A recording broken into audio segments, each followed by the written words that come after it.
ہے اور اندر میل کچیل ہے، تو باہو بولے کہ دل کالے نالوں منہ کالا چنگا، جے کو یہ رمز پچھانے ہو۔ اللہ کے محبوب علیہ السلام نے فرمایا اگر یہ صحیح ہو گیا تو پورا جسم صحیح ہو گیا۔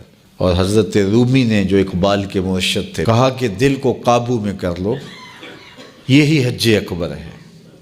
حج اکبر کر لیا لیکن دل ہی ٹھیک نہ ہوا، کہتے ہیں کعبہ گیا گل نہیں مک دیجئے دلوں نہ مکائیے، تو کہا اس کی اصلاح کرو، یہ حج اکبر ہے۔ از ہزاراں کعبہ یک دل بہتر است، ہزار کعبے سے ایک دل بہتر ہے۔ وہ کیسے؟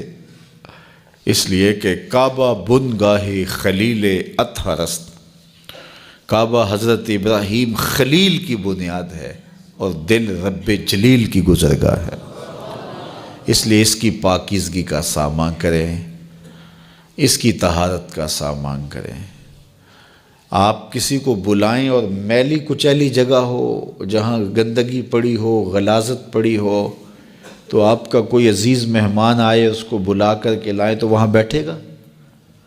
جس کمرے میں آپ اس کو بٹھانا چاہیں اس میں تعفن ہو، اس میں بدبو ہو، اس میں غلاظت کے جگہ جگہ ڈھیر پڑے ہوئے ہوں، تو آپ اپنے مہمان کی نفاست طبع کو اگر جانتے ہیں تو کبھی بلائیں گے نہیں جب تک اس کو پہلے صاف نہیں کر لیں گے۔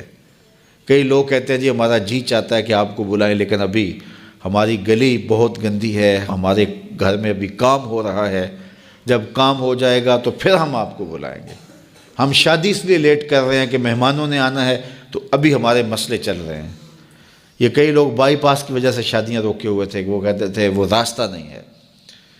تو آپ کسی مہمان کو بلاتے ہیں تو اس کے لیے اچھی جگہ کا ارینج کرتے ہیں، اور اگر وہاں ڈھیر گندگی اور غلاظت کے پڑے ہوں تو مہمان کو آپ بھی نہیں بلاتے، اور اگر آپ یہ غلطی کر بھی لیں گے تو مہمان آپ کے بارے میں کیا رائے قائم کرے گا، اور وہ ناراض ہو کے چلا جائے گا کہ آپ کتنے بدتمیز ہیں کہ آپ نے مجھے بلایا اور گھر میں غلاظت کے ڈھیر پڑے ہوئے ہیں۔ اللہ اکبر! لیکن اگر آپ گھر کو مصفح کرتے ہیں، مزکہ کرتے ہیں، صاف کرتے ہیں، ستھرا کرتے ہیں، قالین بچھاتے ہیں، عطر چھڑکتے ہیں، تو پھر آپ کہتے ہیں جناب اب تو آئیے نا، اب ماحول میں خوشبوئیں پھیلی ہوئی ہیں۔ تو اگر دل میں حسد ہے، حقد ہے، بغض ہے، کینے ہیں، نفرتیں ہیں، یہ گندگی اور غلاظتوں کے ڈھیر لگے ہیں، اور پھر یہ چاہیں کہ مالک کے پھیرے دل میں ہوں تو کیسے ہوں گے؟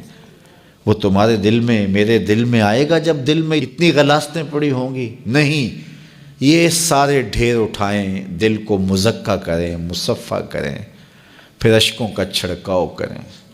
اللہ اکبر! پھر پیار کے مخملی قالین ڈالیں، اللہ اکبر! الفتوں کے گاؤ تکیے لگائیں، اور پھر آواز دیں ہر تمنا دل سے رخصت ہو گئی، اب تو آجا اب تو خلوت ہو گئی۔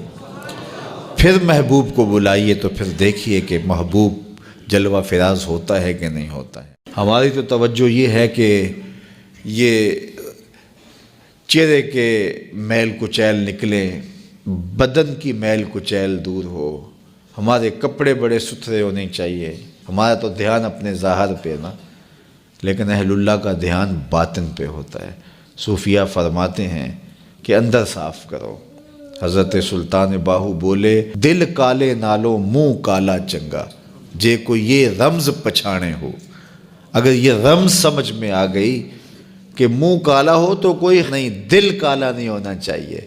ابو لہب کا کیا معنی ہے؟ شعلے کی طرح چمکتا ہوا چہرہ رکھنے والا، اس کو اسی لیے ابو لہب کہتے ہیں، اس کا چہرہ ایسا چمکدار تھا تو اس وجہ سے اس کو ابو لہب کہتے تھے۔ تو چہرہ اس کا بڑا چمکدار تھا، دل کالا تھا، جہنم کا ایندھن بن گیا، قرآن نے پھٹکار ڈالی۔ اور ایک وہ بھی تھا جس کا دل صاف تھا لیکن بلال کا رنگ کالا تھا، اس کا اندر چٹا تھا باہر کالا تھا، اللہ اکبر! لیکن وہ تھا کرموں والا، وہ تھا رحمتوں والا، اور حضور علیہ السلام کا متوالا۔ تو بات باطن کی ہے، بات ظاہر کی نہیں ہے۔ ہم اندر صفائی کی توجہ نہیں دیتے، باہر کی صفائی کی توجہ دیتے ہیں۔